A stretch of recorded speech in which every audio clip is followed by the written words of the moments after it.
주님께서 허락해 주신 귀한 하루의 첫 시간입니다. 이 시간 함께 주님의 말씀 앞으로 나아가시겠습니다. 오늘 아침에 묵상할 말씀 제가 봉독하겠습니다. 말라기서 4장 1절에서 3절까지 말씀입니다. 거룩하신 하나님의 말씀입니다. 만군의 여호와가 이르노라. 보라, 용광로 불같은 날이 이르리니 교만한 자와 악을 행하는 자는 다 지푸라기 같을 것이라.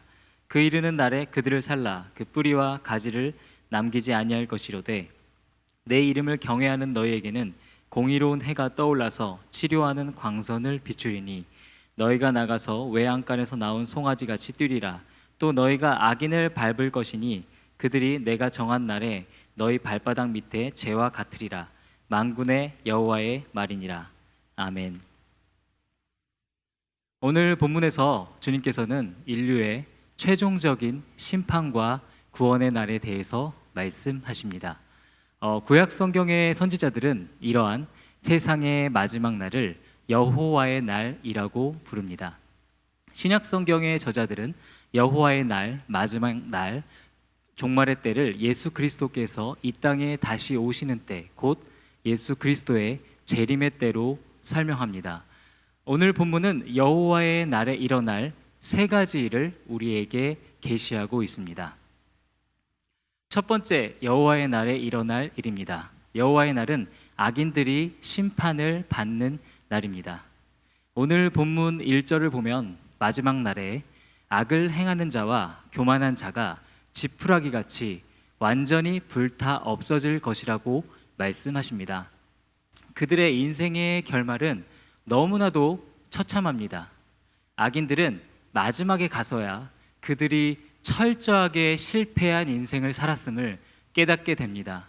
그들이 추구했던 것들, 그들이 자랑했던 것들, 그들이 쌓아 올렸던 그 모든 것들이 헛된 것이었음을, 결국에는 아무 의미가 없는 것이었음을 뒤늦게야 실감하게 됩니다. 두 번째, 여호와의 날은 반대로 주님의 백성들이 놀라운 회복과 구원을 경험하는 날입니다.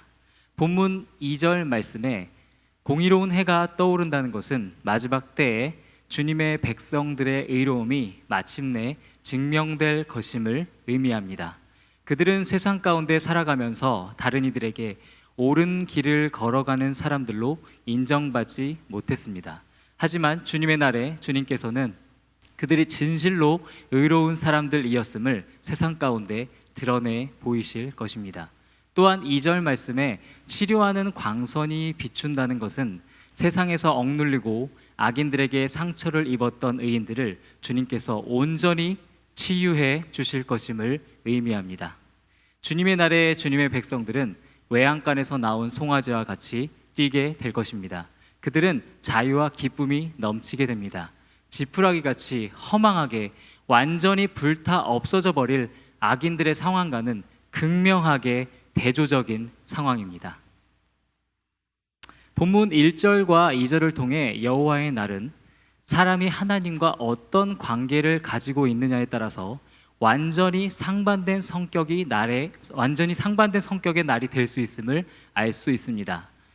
회개하지 않은 자에게 여호와의 날은 어둠의 날입니다. 하지만 주님의 백성들에게 여호와의 날은 빛의 날입니다. 악인들에게 여호와의 날은 심판과 저주의 날이지만 의인들에게 여호와의 날은 구원과 축복의 날입니다. 예수 그리스도께서 이 땅에 다시 오실 때 믿는 자, 주님을 따르는 자를 구원하시고 악인들과 주님을 믿지 않는 자들을 심판하실 것입니다. 지금까지 우리가 여호와의 날에 일어날 두 가지 일, 그러니까 악인의 심판과 의인의 구원에 대해서 살펴보았습니다. 이제 마지막으로 여호와의 날에 일어날 세 번째 일을 함께 살펴보시도록 하겠습니다. 오늘 본문 3절 말씀을 보면 마지막 때의 종말의 날에 악인과 의인의 포지션에 큰 변화가 일어나게 됩니다. 놀라운 반전이 있습니다.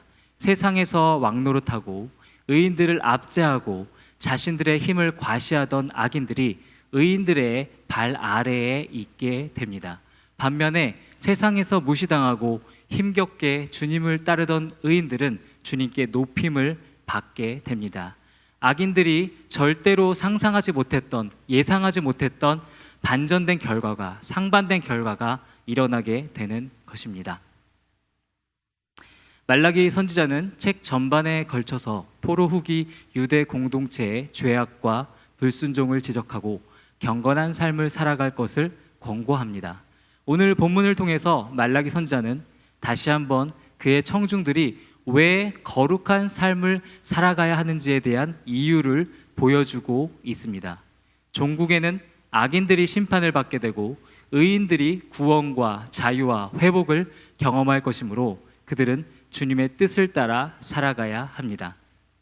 의의 길을 걸어가는 것이 힘겹고 고통스럽고 불편하고 어려울지라도 마지막 때에 일어날 일들을 기억하며 그들은 신실하게 그 길을 걸어가야 합니다.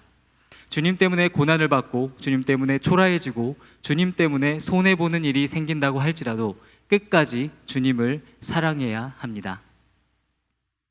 예수 그리스도의 재림을 묵상하고 기억하는 훈련은 오늘날의 그리스도인들에게 큰 축복이 됩니다. 최후에 주님께서 악인과 의인에게 행하실 일을 기억할 때 우리는 삶의 변화를 경험하게 됩니다. 우리가 그 사실을 기억할 때 잠깐의 이 세상에서 진정으로 중요한 일과 세상 사람들은 너무나도 중요하다고 말하지만 사실은 중요하지 않은 일을 분별할 수 있게 됩니다. 주님의 다시 오심을 기억하며 지금 나의 삶 가운데 있는 죄의 문제, 나의 삶 가운데 끊어지지 않는 죄의 잘못된 습관들이 얼마나 심각한 일이며 얼마나 무서운 일인지를 실감하게 되고 주님의 은혜를 간구하게 됩니다. 그때 우리는 땅의 것을 쫓기를 멈추고 하늘의 것들, 영원한 것들을 쫓게 됩니다. 주님 때문에 억울한 일을 만나게 된다 할지라도 다시 일어설 수 있는 힘과 용기를 소유하게 됩니다. 회개하지 않은 자와 주님을 따르는 자에게 찾아오는 그 상반된 결과를 우리의 마음속에 새기게 될 때 우리의 삶의 목표는 더 이상 세상적으로 성공하는 것이 아니라 주님을 닮아가는 것이 될 것입니다. 내가 어떻게 하면 사람들이 알아주는 사람이 될까를 고민하기보다는 내가 주님 앞에 서는 날 주님께 어떻게 하면 인정받는 사람이 될까를 고민하게 될 것입니다. 물질을 쌓아두기보다는 물질을 나누는 데에 더욱 관심을 가지게 될 것입니다. 말씀 삶 공동체 성락 성결교회 성도님들의 삶 가운데 재림의 신앙이 회복되시기를 주님의 이름으로 기도합니다. 항상 주님 앞에 다시 서실 날이 있음을 기억하시기를 바랍니다. 없어질 것들, 썩어질 것들, 의미 없는 것들, 덧없는 것들에 일희일비하는 삶이 되지 아니하고 영원한 것을 위해 살아가시기를 바랍니다. 반드시 찾아올 자유와 기쁨과 평화의 날을 기대하며 주님의 말씀에 순명하시기를 주님의 이름으로 축복합니다. 다 같이 기도하시겠습니다. 하나님 감사드립니다. 오늘 주님의 말씀을 통해 우리의 삶이 변화되길 원합니다. 우리가 주님의 메시지를 듣게 하여 주시옵소서.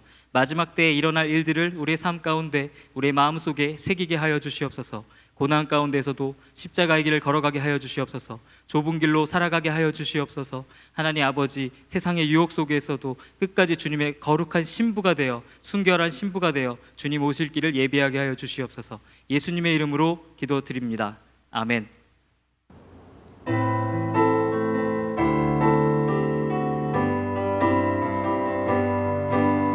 주님의 영광 나타나셨네.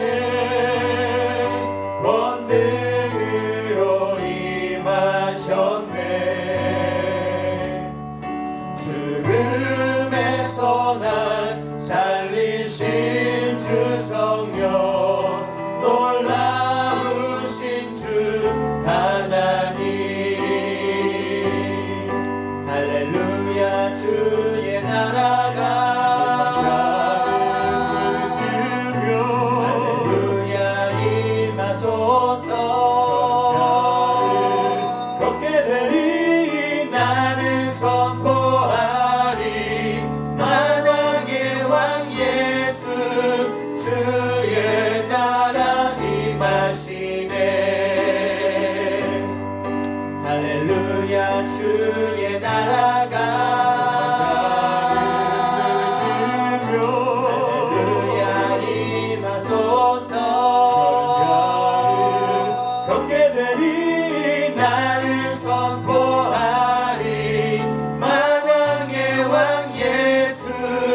주님